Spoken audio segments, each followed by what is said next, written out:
Okay, anarcho-capitalism is a stateless society with no laws. It's a place with no laws. Yeah, it's a place with no legislation, and legislation being words written down on paper by politicians, people claiming to have rights that other people's don't, and a monopoly on that right. Um, I mean, 2 seconds in, he's wrong. He assumes that it's literally like saying you don't want government providing food, so you want a foodless society. No, in the same way, we just don't think that law or achieving social cohesion is best achieved by giving one group a violent monopoly on imposing their will on the masses. So, seconds in, he's wrong. And this is important because it's the foundation. This is the first building block of his argument, and we're already somewhere we shouldn't be. Yeah, and I mean, it's the classic no rulers, not no rules. There is something called the non-aggression principle, where you don't have the right to inflict on another. Sounds great in principle. I'm now seeing that it is probably evil. And so how would you grade his definition of the non-aggression principle as well? Because I think, you know, it's not a great definition, but he also doesn't understand it in practice, as we'll see. It's bad because he doesn't. I mean, it's not horrible, but I think the words he uses, you have no right to inflict. Inflict is vague because, in the same way, harm, the no harm principle, is vague because anytime you criticize someone, you are, in a sense, doing something that is against their will that they wouldn't really like. The question is whether or not you have a right to do it, not whether someone is being affected or harmed. By me shopping at X instead of Y store, I am negatively affecting them. Am I inflicting on them if, you know, a woman breaks up with me? Is she inflicting on me? That's why aggression it's important to define that as the initiation of violence or uninvited physical interference or fraud, of course. And the reason it's both of those is because they both violate consent. How do you stop an 8-year-old who wants to get $1,000 for sucking an old man's dick? Go. But yeah, asking people to come up on the spot with solutions, of course, is playing the gotcha game and the specific game where you can go, what about this? What about that? Hey, Owen, what if there's a government and they nuke 100,000 people? Then what happens? Hey, Owen, what if there's a Federal Reserve who totally devalues the currency and impoverishes the populace? Hey, Owen, what if the government kills 90 peaceful Branch Davidians in Waco, Texas? Let's play that game. You know, just those hypotheticals. Let's say there's a world war, but instead of happening once, it happens twice. Like, hypothetically, what would happen then? I mean, this game is so dumb, and it applies more to him than it ever could to us. Damn, dude, you're so good at this. I'm so glad. I'm just so sick of people thinking they have good points, and of course, coming off with this all this confidence, and you tell me what happens. People online, it's just a joke. Yeah, no, it is. The non-aggression principle says you cannot stop a sovereign individual from engaging in commerce. An 8-year-old says, I have a service. I want to suck an old man's dick. And the old man says, I want my dick sucked from an 8-year-old for $1,000. What stops that? In the chat, I'm watching you. An 8-year-old that says, please, sir, I want to suck this old man's dick for money. And the old man's like, yes. How do you stop that?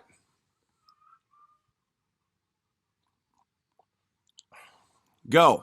The reason it's wrong to do that with an 8-year-old and not a 31-year-old is it violates consent. They don't have the capacity to consent to intercourse, signing onto a mortgage, driving a motor vehicle, employment, long-term, certainly. So, yeah, I think he's totally wrong on there. But then again, 30-year-olds sometimes don't have the ability to consent. If they're severely mentally challenged, if they're in a coma, if they are really, really drunk, you don't have, I wouldn't, say that you can enforce that contract that someone signed when they were blackout drunk or something. So it's not just an age thing, it's a degree thing, even within ages. So now, of course, the fact that this is so complex is reason 5 million why there shouldn't be a monopoly on deciding things like this, and you should have competing agencies, none of which have a monopoly right no other organization has. Because if they get a bad idea, then we're screwed. The old man's aggressing since the 8-year-old can't consent. Okay, thank you for falling for the first trap. What is the age of consent and why, and who enforces it? Go. All right. So right now, the age of consent is arbitrarily decided by a legislature. It's so hard to exactly define consent. It's consent when two adults, exchange something. Well, what if one is mentally challenged? Define mentally challenged. What if they're 19 and they're immature, but they're 17 and they're really mature? Then which one is consenting and which one isn't? What if they've had a glass of wine? What if they've had 3 glasses of wine but a high tolerance? Getting into these technicalities is, of course, difficult. But the point is, it's the doable. difficulty in pointing to an exact age, an exact moment where one consents and one does not consent also applies to a monarchist society, a statist society, a fascist, a communist, a syndicalist, a socialist, and an anarcho-capitalist. So what he's saying is this complex thing exists. You people put an exact point on it, when in reality it applies to everything else. And dear God, it's annoying to hear him just ask the chat for specifics, as if, like, I wouldn't just walk up to, a group of Occupy Wall Streeters and then say, explain to me why the state gets a monopoly on taxation. Go. Someone start talking. If you really want to address something, you find the best arguments for it. What's the age of consent? 9, 10, 11, 12. When do I stop? Say stop. 13, 14, 15, 16, 17. Say stop. And Stefan Molyneux, whose mother almost beat him to death, should know better. Okay, go. What's the age of consent? Who enforces it and why? Go. Nothing. Dude, a pedo is violating the NAP, so any violence against him is in violation. That's wrong, Brandon. If an 8-year-old consents to the exchange of blowjob for money, how does that doesn't break that breaks the NAP if you stop him. Well, if he's too young to consent. Okay, 9, 10, 11, 12. Tell me when to stop and why. 13, 14, 15. Why? I don't know. You don't have a basis. You're built your whole philosophy on sand. So this is just the fallacy of putting an obligation on someone and then saying, I'm waiting, where is it? Making it seem as though they can't supply you with what you've asked. When meanwhile, I don't know how many NCAPs are there at the time, how many are logged in to reply. It's just so weak, but that's not really an argument. My main thing is he's taking this thing. It's hard to determine an exact age of consent or mental mindset, or defining a mental mindset in which consent can be given. Therefore, the NAP is invalid. That's the ultimate non sequitur because it applies to all children in all societies pretty much at all times. So, yeah. After the father kicks him out of the house. So if the father never kicks the groomed pedophile child out of the house and keeps him till he's 40 on a leash in the basement, who stops that? Go ahead. The parents decide. The parents decide. Okay, so at what age does the child get to speak for himself? Go. Bible talks about age consent at 7. Well, it's 3 in the Talmud.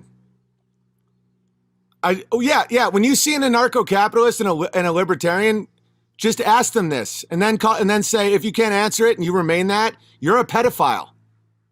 Just in the same way that no singular person knows how to make a pencil from start to finish. Yeah.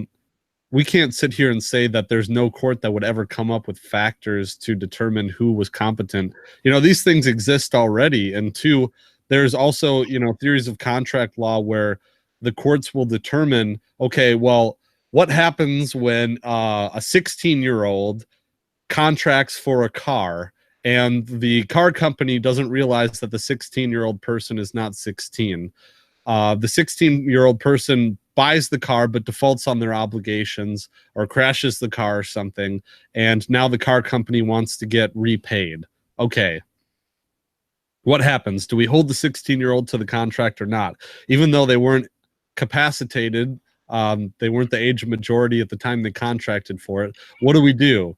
Okay, well, we look to see how mature the 16-year-old is. We look to see, what the living circumstances of the 16-year-old is. What exactly are they contracting for? Are they supporting their other family members? Do they have a job?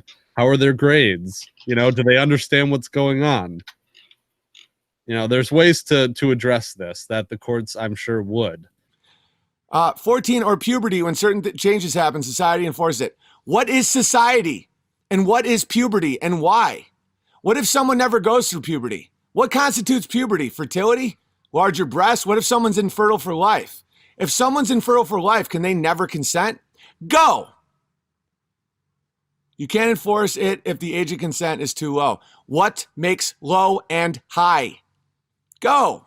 You can get emancipated at 14. Someone just says 12. Why? Are you the king? Are you the ruler? Are you the state? Go! This is not going to be part of my argument. It's just more of an observation.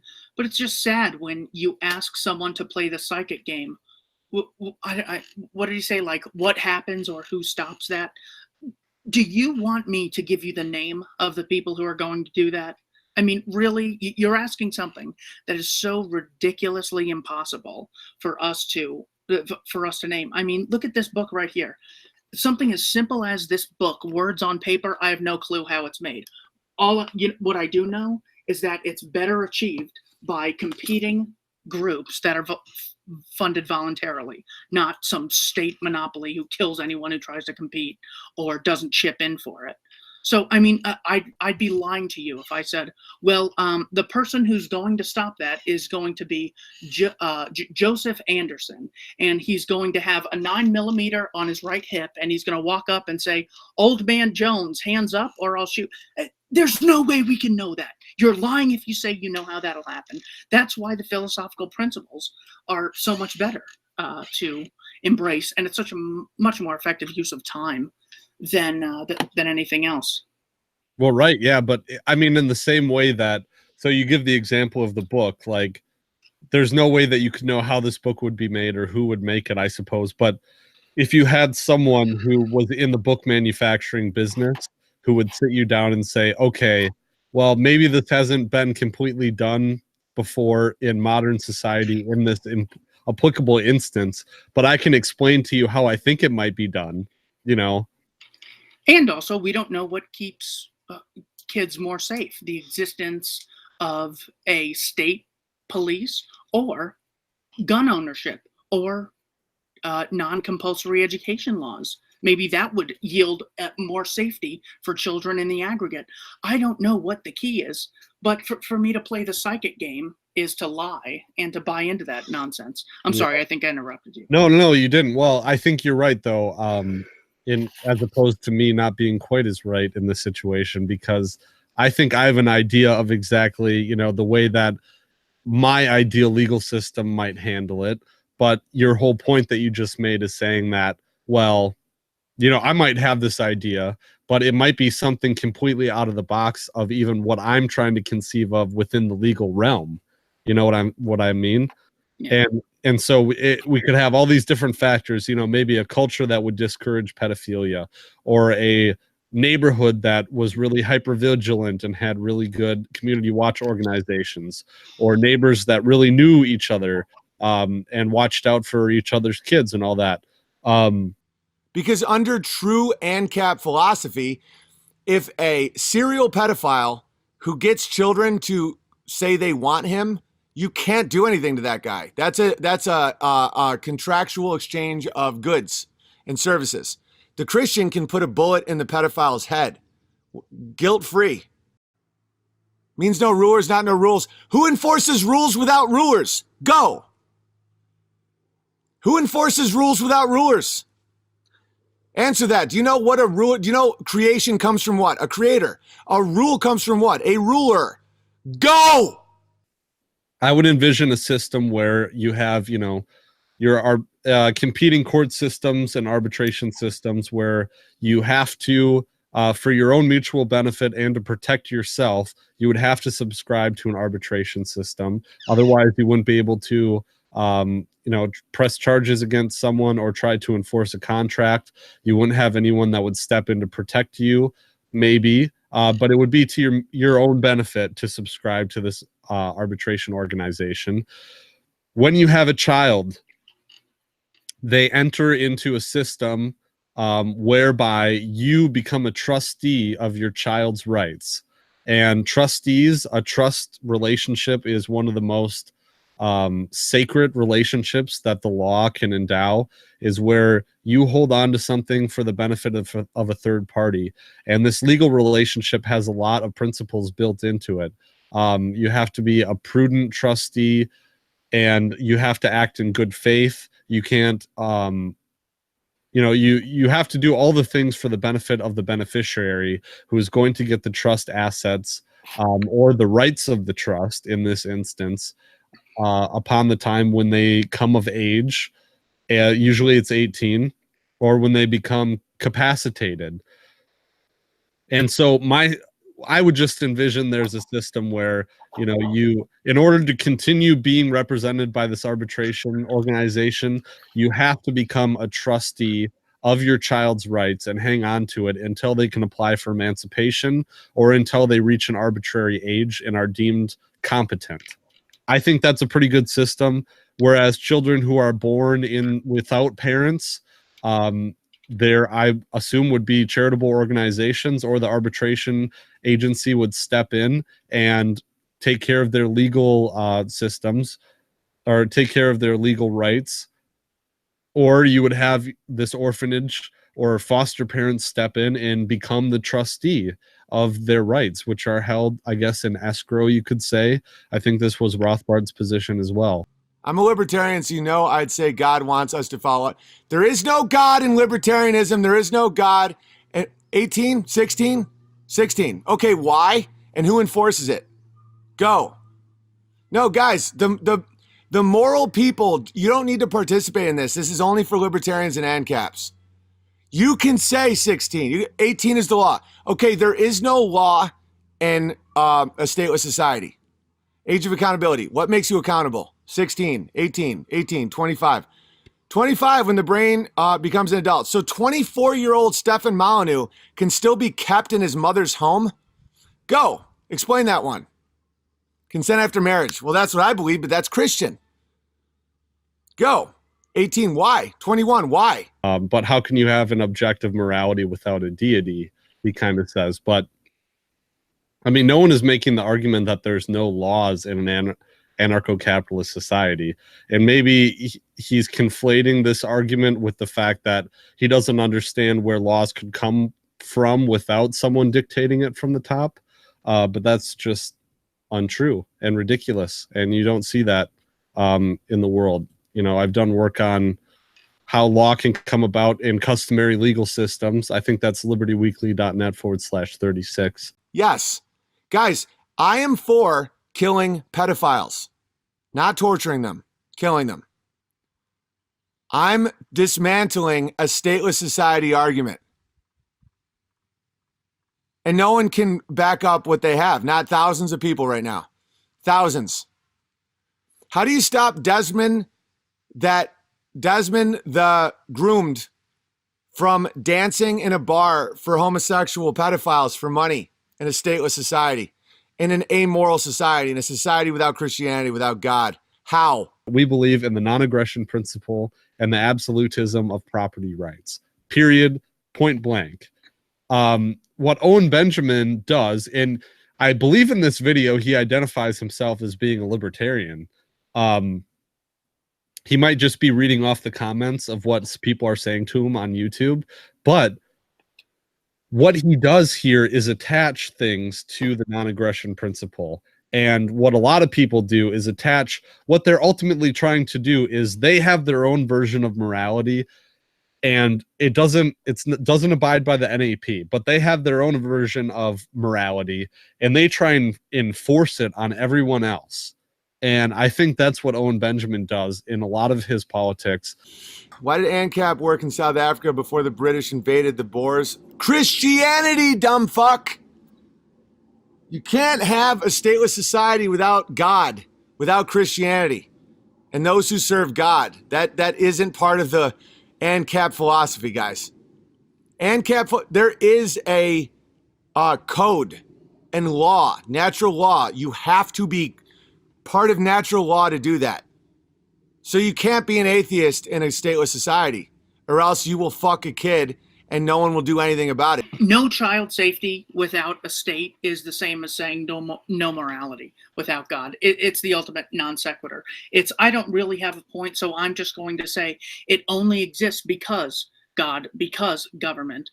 I guess he's saying that morality exists only because there was a God, and only a state can enforce it. But either way, I wonder what he would say about God violating the rights of children when he drowned the entire earth and only saved Noah and some animals. Or what about Owen Benjamin, right in the chat right now, give me an answer of why God killed millions of people and only saved a couple guys on a boat. Tell me. Go. I'm waiting. Manipulatively sip a cup of coffee. Go. So Mohammed marrying a 9-year-old is more moral because he married her for life than the ANCAPs. Uh-oh. It's just wrong regardless. Why, John? Why? You try to replace God, you end up backed into a corner like I just backed you into a corner, you little doggy bitch. Why? Why would you say that it's just wrong? Because God says it's wrong. There's a lot of people alive right now that do not believe that is wrong. In fact, they think, read the literature from the Man-Boy Love Association. There's people right now in your Congress, in your parliament, at your kids' schools, the head of media companies, that think not only is it not wrong, it's sexy to fuck a child. So how do you stop that if you believe in the stupid non-aggression principle? Isn't it interesting, like in the midst of all the pedophiles coming out of government, between scandals in the UK, scandals in Australia, and now in America with Epstein coming down, we have the Bohemian Grove, we have the Franklin scandal, we have Kathy O'Brien and Bryce Taylor and Ted Gunderson coming out saying pedophiles run government. In other words, the fear that, well, this bad thing might happen in the absence of a state already happens when there is a state. Now, And if you're talking about whether or not it's going to happen, yeah, that's one thing. But if he's saying the philosophy in and of itself condones it, that's actually something different. What were you going to say? yeah, sorry. I mean, moreover, the status system institutionalizes this pedophilia, is that he's so up in arms about. So, like you said, with all of this coming out and seeing that the system protects these pedophiles, and he's worried about what might happen in absence of the system that protects pedophilia.